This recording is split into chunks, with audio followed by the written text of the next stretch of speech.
இதெல்லாம் எங்களுடைய முத்திரை, எங்களுடைய ஸ்டாம்ப். 5ஆம் அதிபதி 5ஆம் வீட்டுக்கு லக்னம் போட்டீங்கன்னா சூரியன் அங்கிருந்து 11ஆம் இடம் சொல்லக்கூடிய லாபத்தில் வந்து அமருகிறார்.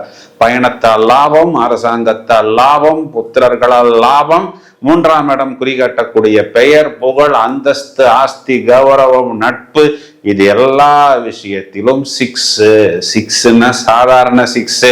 ஒரு ஃபீல்டர் வந்து பிடிக்க போனாரு, பால் ஸ்லிப் ஆகி வெளியில போன 6 எல்லாம் கிடையாது. ஸ்டேடியத்துக்கு வெளியில போய் விழுகக்கூடிய 6. அந்த அளவுக்கு இது பிளாஸ்ட் அப்படிங்கிற மாதிரி எடுத்துக்கொள்ளலாம். சுகவாசி யோகம், சுகஸ்தானத்தில் 2 நிதி கிரகம், அதுல 1 லைஃப் பார்ட்னர். இப்போ என்ன ஆகும்? உங்களுடைய கடன் தீரும், கடனால் அபிவிருத்தி, கடனால் லாபம், நிறைய கடனை குறைப்பது, வீட்டில் சுப நிகழ்வுகள், வீட்டில் இனிப்பு. இதுல குருங்கிறது தங்கத்தை குறிகாட்டுகிறது, சுக்கிரன் வெள்ளியை குறிகாட்டுகிறது. இது உங்களுடைய 4ஆம் இடத்தில். அப்போ பிரிஷியஸ் மெட்டல்ஸ் வீட்டில் வாங்கி வைக்கக்கூடிய அமைப்பு. 11ஆம் இடம் லாபஸ்தானத்தில் ராகு தாறுமாறான லாபத்தை கொடுத்துத்தான் ஆக வேண்டும். அப்போ எதிர்பாராத லாபம், திடீர் லாபம், இதெல்லாமே மேஷராசிக்கு வரும். ஆனா அந்த லாபம் நமக்கு ஒட்டுதா?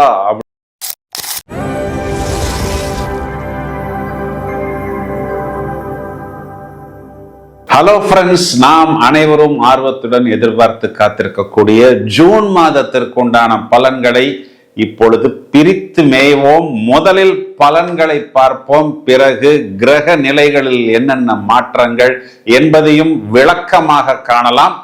மேஷ ராசியை எடுத்துக்கொள்வோம். மேஷத்தை பொறுத்தவரை ராசியாதிபதி செவ்வாய் ராசியில் ஆட்சி.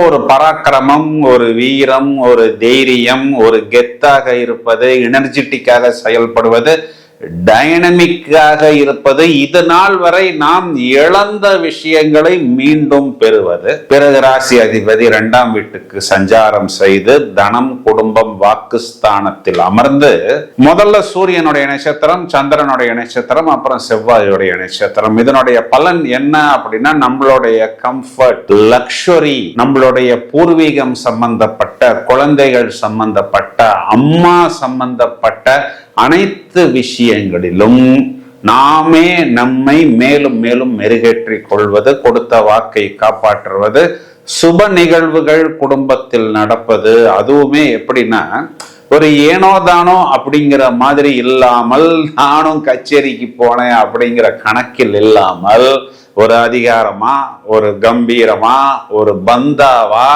ஒரு ஸ்டைலா, ஒரு விசேஷமா, ஒரு அத்தாரிட்டேட்டிவா, அனைத்து விஷயங்களையும் ஆட்சி செய்யக்கூடிய அமைப்பு அப்படிங்கிறத கண்டிப்பா மேஷராசிக்கு சொல்ல முடியும். சார், மேஷராசிக்கு 7.5 சனி இருக்கு சார், நீங்க சொல்றதெல்லாம் பொருந்துமா அப்படின்னு கேட்டா கண்டிப்பாக பொருந்தும்.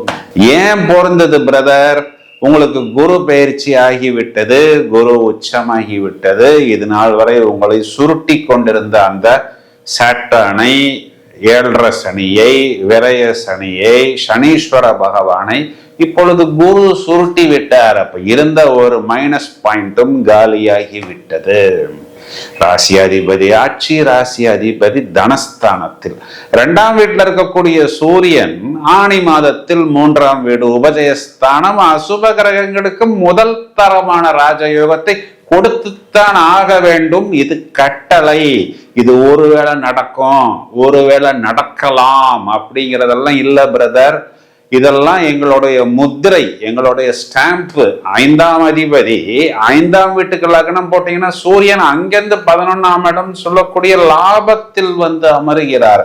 பயணத்தால் லாபம், அரசாங்கத்தால் லாபம், புத்திரர்களால் லாபம், 3ஆம் இடம் குறிகாட்டக்கூடிய பெயர், புகழ், அந்தஸ்து, ஆஸ்தி, கௌரவம், நட்பு, இது எல்லா விஷயத்திலும் 6 சாதாரண 6. ஒரு ஃபீல்டர் வந்து பிடிக்க போனாரு, பால் ஸ்லிப் ஆகி வெளியில போன 6 எல்லாம் கிடையாது. ஸ்டேடியத்துக்கு வெளியில போய் விழுகக்கூடிய 6. அந்த அளவுக்கு இது பிளாஸ்ட் அப்படிங்கிற மாதிரி எடுத்துக்கொள்ளலாம். மாதத்தின் தொடக்கத்தில் 3ஆம் வீட்டில் புதன் சுக்கிரன் கூட்டணி. அப்படியே இந்த கூட்டணி 4ஆம் வீட்டில் 3 சுப கிரகம். அதுல 1 குரு உச்சம், இன்னொரு கிரகம் சுக்கிரன். அங்கு குரு சுக்கிரன் புதன் சேர்க்கை. 2 நிதி கிரகம், 2 ஒளி கிரகம். புதன் எந்த கிரகத்தோட சேருகிறதோ அந்த கிரகத்தின் தன்மையை எடுத்துக்கொள்ளும். 4ஆம் இடம் குறிகாட்டக்கூடியது உங்க வீடு, உங்களுடைய சந்தோஷம், உங்களுக்கு ஏற்படக்கூடிய சுகவாசி யோகம். சுகஸ்தானத்தில் 2 நிதி கிரகம், அதுல 1 லைஃப் பார்ட்னர். இப்போ என்ன ஆகும்? உங்களுடைய கடன் தீரும், கடனால் அபிவிருத்தி, கடனால் லாபம், நிறைய கடனை குறைப்பது, வீட்டில் சுப நிகழ்வுகள், வீட்டில் இனிப்பு. இதுல குருங்கிறது தங்கத்தை குறிகாட்டுகிறது, சுக்கிரன் வெள்ளியை குறிகாட்டுகிறது. இது உங்களுடைய 4ஆம் இடத்தில். அப்போ பிரிஷியஸ் மெட்டல்ஸ் வீட்டில் வாங்கி வைக்கக்கூடிய அமைப்பு. இது எல்லாமே கண்டிப்பாக உங்களுக்கு அபிவிருத்தியை ஏற்படுத்தி கொடுக்கும். இதே இடத்துல பார்த்தோம்னா 5ஆம் இடம் புத்திரஸ்தானத்தில் கேது, பூர்வீகம் சம்பந்தப்பட்ட விஷயங்களில் நிறைய செலவுகள் குறையும்.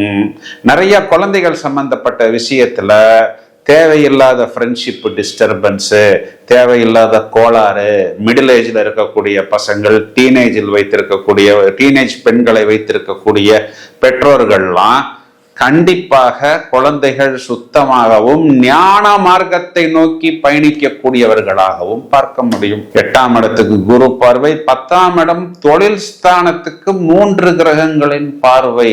அப்போ தொழிலுக்கு தேவையான கடன், தொழிலுக்கு தேவையான வெளிச்சம், தொழிலுக்கு தேவையான நிதி, உங்க அப்பாவுடைய சப்போர்ட், உங்க லைஃப் பார்ட்னருடைய சப்போர்ட். 4ஆம் இடத்தில் இருக்கக்கூடிய சுக்கிரன் 10ஆம் இடத்தை பார்க்கிறது. அப்போ ஒரு கூட்டுறவாக தொழிலில் அபிவிருத்தி. 11ஆம் இடம் லாபஸ்தானத்தில் ராகு தாறுமாறான லாபத்தை கொடுத்துத்தான் ஆக வேண்டும். அப்போ எதிர்பாராத லாபம், திடீர் லாபம், இதெல்லாமே மேஷராசிக்கு வரும். ஆனா அந்த லாபம் நமக்கு ஒட்டுதா அப்படிங்கிறத நாம் பார்த்து கொள்ளணும். ஏன் இதை அப்படி சொல்றேன் அப்படின்னா, வரக்கூடிய லாபம்ங்கிறது இது பாதகஸ்தானமாகவும் வருகிறது. அப்போ போற வேகத்துல சில நேரத்துல ஏதாவது எக்ஸ்பைரியான மெட்டீரியலை கூட நாம் எடுத்து வெளியில கொடுத்து விட்டால் வந்த லாபம் ஒட்டாது. திரும்ப கொண்டு வந்து அந்த பொருளை கொடுத்து அந்த பணத்தை வாங்கி கொண்டு போய் விடுவார்கள். ஸோ கொஞ்சம் நிதானமும் கொஞ்சம் கவனமும் எடுத்துக்கொள்ள வேண்டும். இதை ஏன் திரும்பவும் நான் சொல்றேன் அப்படின்னா, நம்மிடம் வேலை செய்யக்கூடிய நபர்கள் கவனக்குறைச்சலாக இருப்பார்கள். குறிப்பா வேலை செய்யக்கூடிய நபர்களை குறிகாட்டக்கூடிய சாட்டர்ன் 12ஆம் இடம் விரயத்தில் போய் விழுகிறது. லாபத்தில் இருக்கக்கூடிய ராகுவிற்கு குருவின் பார்வை மறுக்கப்படுகிறது. இருந்தாலும் சாட்டர்னை குரு பார்க்கிறார். கூடுதல் கவனம் இந்த ஒரே ஒரு விஷயத்துக்கு மட்டும் எடுத்துக்கொண்டால் போரும். மேஷராசி சகோதரிகளை நம்ம எடுத்துக்கிட்டோம்னா, கணவனை குறிகாட்டக்கூடிய செவ்வாய் உங்களுக்கு 2ஆம் இடத்துல, மேலும் கலத்திரகாரகன் சுக்கிரன் 4ஆம் இடத்தில் சுகவாசி யோகம் அப்படின்னு அதற்கு பெயர். மேஷராசியில் இருக்கக்கூடிய வயதில் மூத்த நபர்கள் வீட்டுல சந்தோஷம், குதூகலம், சுப நிகழ்வுகள், இதனால் கொஞ்சம் எடை கூடாத அளவுக்கு ஃபிட்னஸோ, வாக்கிங்கோ, டயட்டிங்கோ போன்ற விஷயங்களை பார்த்து கொள்ளலாம். அப்படின்னா என்ன அர்த்தம்? உங்க வீட்டுல சுப நிகழ்வுகள் நடக்கும் அப்படிங்கிறது இதனுடைய அர்த்தம். அதாவது இடம் வாங்குவது, வீடு வாங்குவது, உங்களுடைய பசங்க பேர்ல உங்க பேர்ல ப்ராப்பர்ட்டி கிரயம் பண்ணுவது, இவை எல்லாம் கண்டிப்பாக ஏற்படும். இதையும் தவிர மேஷராசியில் இருக்கக்கூடிய மாணவர்கள் அப்படின்னு பார்த்தோம்னா, கல்வியில் ஒரு நல்ல தேர்ச்சியை, முதுமையை கண்டிப்பாக வெளிப்படுத்தக்கூடிய காலகட்டம். சார் மைனஸ் பாயிண்டே சொல்லலையே அப்படின்னா, மைனஸ் பாயிண்ட் இல்லை பிரதர். தேடி பார்த்தோம் அப்படின்னா 7.5 சனியில விரய சனிங்கிற அந்த ஒரே ஒரு விஷயம்தான் மைனஸ் பாயிண்ட். இப்போ அந்த சாட்டர்ன் குருவின் பார்வையில் வந்து அமர்ந்து விட்டார். தொழில், லாபம், இது ரெண்டுமே உங்களுக்கு இந்த மாசம் ஜூன் மாதம் பிரமாதமாக இருக்கிறதுன்னு சொல்றதுதான் நிதர்சனமான உண்மை. இவ்வளவு நேரம் நாம் பார்த்த இந்த பலன்களுக்கு உண்டான கிரக நிலைகளை எடுத்துக்கிட்டோம் அப்படின்னா, ஜூன் மாதம் 9ஆம் தேதி சுக்கிரன் என்ற கிரகம் இது நாள் வரை மிதுன ராசி மண்டலத்திலிருந்து இனி கடகராசிக்கு சஞ்சாரம் செய்ய போகிறார். ஜூன் மாதம் 16ஆம் தேதி ஆவணி மாதம் சூரியன் மிதுன ராசி மண்டலத்துக்குள் வருகிறார். ஜூன் மாதம் 20ஆம் தேதி இது நாள் வரை சொந்த வீட்டில் இருக்கக்கூடிய அந்த செவ்வாய் என்ற கிரகம் இனி ரிஷபராசியில் வந்து அமர்ந்து தன்னுடைய சொந்த வீடான விருச்சிகத்தை சமசப்தம பார்வையாக பார்க்க போகிறார். மேலும் ஜூன் மாதம் 23ஆம் தேதி புதன் என்ற கிரகம் மிதுனத்திலிருந்து சொந்த வீட்டிலிருந்து கடகராசி மண்டலத்துக்குள் வந்து 3 சுப கிரகங்களின் சேர்க்கை கடகராசியில் என்ற ஒரு கிரக அமைப்பில் வந்து அமர்கிறது. சரி, இதுல ஏதாவது மைனஸ் பாயிண்ட் அப்படின்னு நீங்க கேட்டீங்கன்னா, செவ்வாய் ரிஷபத்துக்கு வந்த பிறகு சாட்டர்ன் என்ற கிரகம் செவ்வாயை பார்க்க போகிறார். உங்களுடைய வாக்குஸ்தானத்துக்கு இந்த சனி செவ்வாயின் பார்வை அப்படிங்கிறது ஒரு சின்ன விபத்து அப்படிங்கிற மாதிரி எடுத்துக்கொள்ளலாம். அப்படின்னா என்ன அர்த்தம்? கை கெட்டும் ஆனால் வாய் கெட்டுமா அப்படின்னா, வாய்க்கு எட்டும், கொஞ்சம் இன்ஸ்டால்மெண்ட்ல வரும். இந்த சாட்டர்ன்ங்கிறது டிலேவை கொடுக்கக்கூடியது. கொஞ்சம் ஒரு ஷார்ட்ல நடக்க வேண்டிய விஷயங்கள் ஒரு 2-3 தடவை நாம் போனால் அந்த வேலைகள் கண்டிப்பாக நடக்கும். அதற்காக பதட்டப்பட தேவையில்லை, டென்ஷன் ஆக வேண்டிய தேவையில்லை. இதுல பரிகாரம் அப்படின்னு பார்த்தோம்னா, இந்த சனி செவ்வாய் பார்வைக்கு மட்டும் நம்ம வந்து என்ன பண்ணலாம் அப்படின்னா, குறிப்பா தேய்பிறை அஷ்டமி திதிகளில் பைரவர் வழிபாடு, மேலும் சனிக்கிழமைகளில் நரசிம்மர் வழிபாடு இந்த சனி செவ்வாய் பார்வைக்கு கைமேல் பலன் கொடுக்கும். நிறைய காணொளிகள் தயாராகி கொண்டிருக்கிறது. இந்த பதிவை உங்களது நண்பர்களுக்கு ஷேர் செய்யுங்கள். தொடர்ந்து இணைப்பில் இருங்கள். வாழ்த்துக்கள். Thank you friends.